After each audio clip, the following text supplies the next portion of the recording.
The Chennai shopping mall Shravana Sambaram KG sale నక్షి jewellery mela flat 50% off. So అలా చూస్తే మీరు కేజీఎఫ్ నాకు ఎప్పుడు ఏంటంటే ఒక మైల్ స్టోన్ లాగే, బిఫోర్ అండ్ ఆఫ్టర్ లాగే. అది బిఫోర్ కేజీఎఫ్, ఆఫ్టర్ కేజీఎఫ్. అంటే కేజీఎఫ్ వరకు నేను యాక్టర్ని, known to the industry. KGF తర్వాత I'm known to the public. అంత డిఫరెన్స్. నేను స్టార్ గీర్ అనగానే కేజీఎఫ్ జనానికి దగ్గరగా చేర్చింది cinema. So ఆనరం.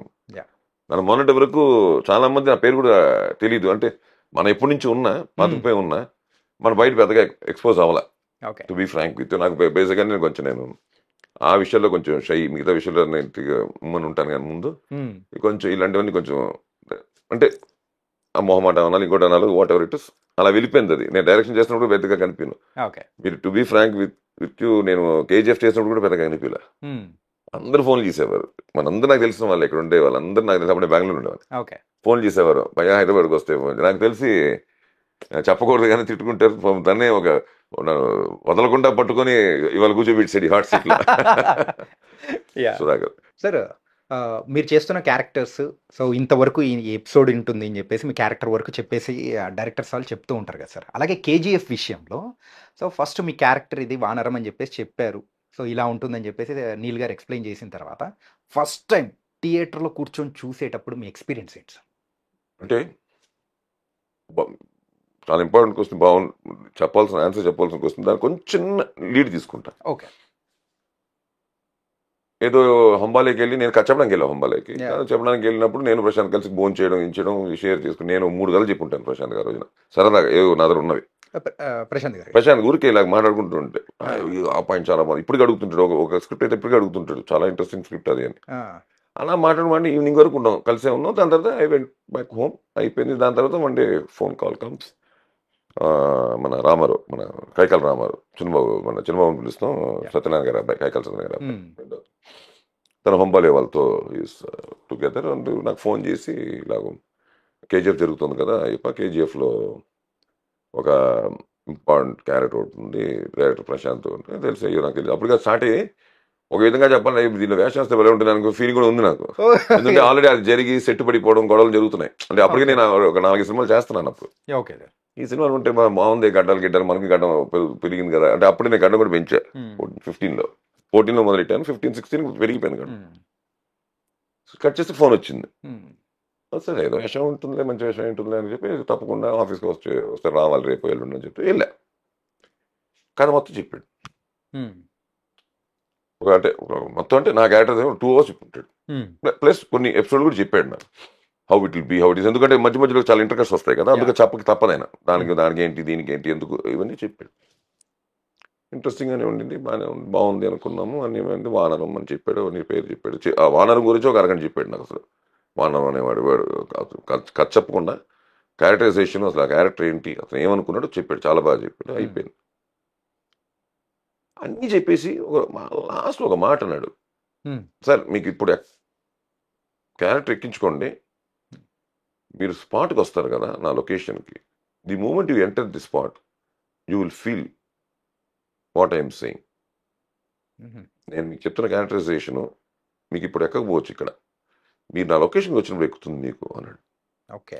That was like a challenging. మనం చిన్న చిన్న మాటలు టక్కన పట్టించుకుంటాం కదా. ఏంటిది నాలో కూడా దర్శకుడు ఉన్నాడు, నాలో నేను ఎప్పుడు అనలేదు ఆ మాట. ఇతను మాట అన్నాడంటే దీంట్లో ఏదో డెప్త్ ఉంది అనుకుని ఎక్కడో లాక్ అయింది అది. ఓకే. దాని తర్వాత మేనేజర్లు ఈనేజర్లు డేట్లు ఇచ్చారు, కేజీఎఫ్లో షూటింగ్ అన్నారు. ఇలాగే ఈవినింగ్ బయలుదేరాను, మధ్యాహ్నం బయలుదేరాను. డైరెక్ట్ లొకేషన్ వెళ్ళమన్నారు. రూమ్లో లగేజ్ పెట్టుకొని లొకేషన్ వచ్చేటి కేజీఎఫ్లో స్టే అన్నారు. 3 hours 4 hours పడుతుంది బెంగళూరు నుంచి. వెళ్ళిపోయాను. రూమ్కి వెళ్ళి ఫ్రెష్ అయ్యి వెళ్దాం పదని చెప్పి స్టాఫ్ని బయలుదేరిపోయాను. నేను స్టాఫ్ బయలుదేరి కేజీఎఫ్ సెట్కి వెళ్ళాం. ఎలా ఎంటర్ అవుతుంది. అంతకుముందు కేజీఎఫ్ సెట్లో నేను షూటింగ్ కూడా చేస్తున్నాను యాజ్ ఎ డైరెక్టర్. సో నాకు కేజీఎఫ్ సెట్ కొత్త ఏం కాదు, ఆల్రెడీ నేను షూటింగ్ చేస్తున్నాను అక్కడ. క్లైమాక్స్ ఫైట్లన్నీ చేస్తున్నా.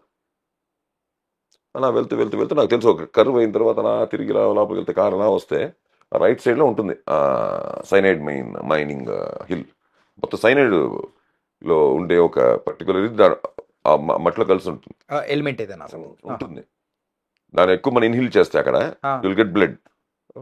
90% బ్లడ్సే అందరికి లొకేషన్లో. అలాగ లోపలికి వెళ్తున్నాము, రివీల్ అవుతుంది. మీకు అర్థమవుతుందా? చెట్లు గిట్లు ఊరు ఉంటుంది, ఆ ఊరు మధ్య నుంచి అలా వెళ్తే మన కాళ్ళు కూర్చుంటే మనకి రివీల్ అవుతుంది ఆ కొండ.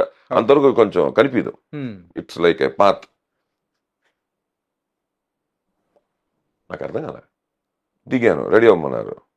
బయట చూస్తున్నా కుర్చీ వేసుకుని, ఏంటి ఇది మొత్తం కొండ మీద ఉన్నారు ఒక 500-1000 మంది జనం, షూటింగ్ జరుగుతుంది. ఓకే, అసలు నాకు అర్థం కావట్లే, ఏంద్రా బాబు అనుకున్నాను. వెళ్ళి రెడీ అయ్యాను. రెడీ బయటకు వచ్చి పైకి వెళ్దాం సార్, కారులో కానీ నడుచుకెళ్ళాలి అన్నారు. అందరి మధ్యలో నడుచుకెళ్తున్నాను సార్. నాకు బాగా గుర్తుంది. కొండ మీద గుడారాల మధ్యలోంచి నడుచుకుంటే మొత్తం జనం, జూనియర్స్ అందరూ డ్రెస్ వేసుకుని లేచి నుంచి నేను వస్తున్నానని. వాళ్ళందరూ నేను ఎవరో తెలుసు, దర్శకుని తెలుసు కాబట్టి వాళ్ళు దండం పెడుతుంటే I was going in to the trance. I felt I'm వానరం there. What he told day one, it's happening there. నాకు అలా స్పాట్కి వెళ్ళేసరికి ఏదో షార్ట్ చేస్తున్నాడు, ఆ నెంబర్ ఆఫ్ టేక్స్ అయ్యేది. అలా నుంచొని ఉన్నాను, నా చేతిలో గన్ కూడా ఉంటుంది, బాగా గుర్తున్నాడు. ఎవరో చెప్పారు, పక్కన తిరిగి చూసి అలా వచ్చి అలవాటు. ఆ రోజు స్టార్ట్ చేసింది ఎండ్ డే వరకు 2 వరకు ఫుల్గా ముట్టి చూస్తాడు నేను. అందులో లోపల కొంచెం ప్యాడింగ్ వేస్తుంటాను. ఆ సినిమాకి నేను కొంచెం బక్క కదా, ఆ క్యారెక్టర్ కొంచెం హెవీగా ఉంటుంది కదా అని ఉంటుంది, కొంచెం ప్యాడింగ్ వేసి అది వేసుకున్నాడా లేదా ఈ చమటకి వేసుకోవడానికి చెప్పి నేను డౌట్. రోజు చెక్ చేస్తాడు వచ్చి, నానా పటేకర్ పరీందర్ చెక్ చేసినట్టు, జాకీ షరాఫ్ గన్ తీసినట్టు అలా చెక్ చేసేసి సూపర్ సార్ ఆ గన్ను తీసేసి పెట్టాడు. ఈ క్యారెక్టర్ గన్ వస్తాడు, సారీ నాదే తప్పు అన్నాడు. అలాగూ స్టార్ట్ అయింది వానరం అనే క్యారెక్టర్. సో అందుకే మీరు ఆ సినిమా చూస్తే అందరూ చిన్న జూనియర్ వెనకాల కూడా ఎక్స్ప్రెషన్ కూడా పర్ఫెక్ట్గా ఉంటుంది. అంత కేర్ తీసుకొని, బికాస్ ఆ మూడ్లోకి వెళ్ళాం, because of atmosphere, setup, colours. ఇదికి మనకు తెలియకుండా ఆ క్యారెక్టర్స్ వెళ్ళిపోయాం. లోపలికి వెళ్ళిపోతే ఏదో నేను వానర్లాగే ఉండిపోయాను అక్కడ. ఓకే, అలా జరిగింది. ఇది చెప్పకపోతే ఇప్పుడు నేను చెప్పేది వేస్ట్, అందుకు చెప్తున్నాను. మీరు అడిగికి వస్తే ఇది బేస్ అంటే స్పాట్ లోనే I felt so. Came to cinema 4 o'clock షోకి వెళ్ళా నేను. మార్నింగ్ 4 o'clock స్పెషల్ షోకి వెళ్ళా. అంటే డేట్ మారిన తర్వాత వేయాలి అక్కడ స్పెషల్ షో అయినా కూడా. పర్మిషన్ ఇస్తే డేట్, అది రిలీజ్ డేట్ రోజే వేయాలి. రిలీజ్ డేట్ ముందు రోజు వేయాలి. అప్పుడు రిలీజ్ డేట్ మారిపోయిందిగా, అప్పుడు రికార్డ్స్ రాంగ్ అవుతుంది. కానీ కర్ణాటకలో ఒకటి ఉంది, స్పెషల్ షో అయినా ఆ రోజే వేయాలి. After 12 yes as you said. అందుకు 4 o'clock పడింది షో, మార్నింగ్ 4 గంటలకు. అదే హిస్టరీ పడ్డం. ఎందుకంటే అంత టైంలో ఎవరు రారు జనరల్గా, అంత సినిమా ఉంది కానీ క్రేజ్, అంత 4 గంటలకి 3 గంటలకు వచ్చేసే ఆ సినిమాకి ఏంటో మరి. వెళ్ళి థియేటర్లో కూర్చుంటే నేను అంతకుముందు ఇంటర్వ్యూస్ కూడా చెప్పా, చాలా ఇంటర్వ్యూస్ చెప్పా, రోలర్ కోస్టర్లో కూర్చున్నట్టు ఉంటుంది కేజీఎఫ్. అది ఒక సినిమా ధైర్యంగా చెప్పిన వర్డ్ అది. మీరు అనుకుంటారు వన్స్ కూర్చున్న తర్వాత ఇంకా మీ కంట్రోల్, వాడి కంట్రోల్ ఉండదు, ఆన్ చేసిన తర్వాత మీ కంట్రోల్ ఉండదు, ఇంకా మీరు ట్రావెల్ చేయాల్సిందే ఆ 3 hours అని చెప్పాను. But you will feel that roller coaster feel. తీసుకెళ్ళి డ్రాప్ చేస్తున్నాడు, మళ్ళీ ఇలా తిప్పుతాడు స్టేట్కి వెళ్తాడు, అప్పుడు ఇదే ఫీలింగ్ ఉంటుంది మీ కేజీఎఫ్ అని చెప్పి నేను ఇంటర్వ్యూలో చెప్పున్నాను, ఉన్నాయి రికార్డ్స్లో ఉన్నాయి. Before release 1 same feel. అందరితో పాటు నేను ట్రావెల్ అయ్యాను అంతే. నేను యాక్ట్ చేసిన విషయం మర్చిపోయాను, నేను ఆనో క్యారెక్టర్ కానీ చూసాను, నేను చేసినట్టు చూడలే. That was my first experience. నేను ఏ సినిమా అయినా ఎలా చేశాను, నేను బాగా చేశాను, ఇక్కడ బాగా చేసి ఉండొచ్చు కదా, ఇక్కడ ఇంకా బెటర్గా చేసి ఉండొచ్చు కదా, ఇక్కడ బాగానే చేసామే అనే ఫీలింగ్ ఎప్పుడు చూస్తాం. ఎందుకంటే రంతులు చూడం కదా, అప్పుడు ఆర్ఆర్ గీరారు అన్ని పడిన ఇప్పుడు థియేటర్లో కూడా చూస్తున్నాం. మీరు చెప్పినట్టు షోలు ముందు పడట్లే, ఈ ప్రివ్యూలు గివ్యూలు లేవు ఇప్పుడు. సో స్పాట్కి వెళ్ళిన థియేటర్లోకి వెళ్ళిన తర్వాత మేము చూడాలి. సో జనంతో పాటు చూస్తున్నప్పుడు to be frank with you, నేను ఎక్కడ సినిమాలో పని చేయలేదు. ఒక సినిమా మనం ఒక ఆడియన్స్ గా చూస్తున్నట్టు చూసాను నేను సినిమా. ఆ రోలర్ కోస్టర్ ఎక్కాను కూడా. నేను చెప్తూ వచ్చాను, ఫైనల్ గా నేనే I felt the same roller coaster feel inside the show. అప్పుడే this will be a topic అనుకున్నాం. అలాగే వచ్చింది. That was the feel as a audience. నేను చూస్తున్నప్పుడు I saw it like an audience only. జనరల్గా జరగదండి, పని చేసిన వాళ్ళకి పని చేసినట్టే చూస్తారు.